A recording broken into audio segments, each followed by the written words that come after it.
अगे वधिया तेन अहम खबर तो आगाह करने अमीर बलाज कतल केस का मुलजम तीफी बट मुबैना पुलिस मुकाबले में हलाक रहीम यार खान के कोल तीफी बट के साथियों ने हमला कर दिया। पुलिस जराए के मुताबिक तीफी बट मुबैना मुकाबले में अपने ही साथियों की फायरिंग नाल हलाक होया। तीफी बट को दुबई तो इंटरपोल के जरिए गिरफ्तार किया गया सी।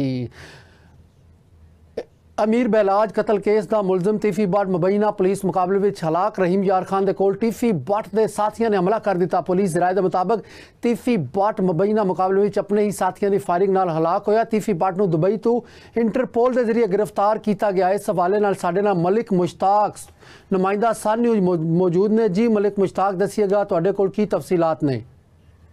जी बिल्कुल, लाहौर शहर का सब तो बड़ा गैंगस्टर ते अंडरवर्ल्ड डॉन जिसका नाम ख्वाजा तरीफ गुलशन उर्फ तीफी बट सी, वो अपने ही साथियों की फायरिंग नाल हलाक हो गया। वाकया की तफसील इस तरह है कि रहीम यार खान अज सुबह का वाकया है कि कोट सब्जल के इलाके दे विच चूंकि CCD ने पंजाब पुलिस ने इंटरपोल के जरिए अमीर बलाज कतल केस की तफ्तीश वास्ते तीफी बट को दुबई तो गिरफ्तार करके पाकिस्तान लिया सी तो उन्होंने लाहौर लिया जा रहा सी कि रहीम यार खान जो पहुंचे तो तीफी बट के अपने लोगों ने ही तीफी बट को छुड़ाने लई पुलिस से हमला करता ते अपने लोगों की गोलियां दे नाल तीफी बट जिहड़ा है वो मौके ते ही हलाक हो गया। पुलिस ने लाश कब्जे च लैके ते तफ्तीश शुरू कर दी है ते जिहड़े दो मुलजमान ने हमला किया सी वो भजन विच जिहड़े ने वो कामयाब होए ने।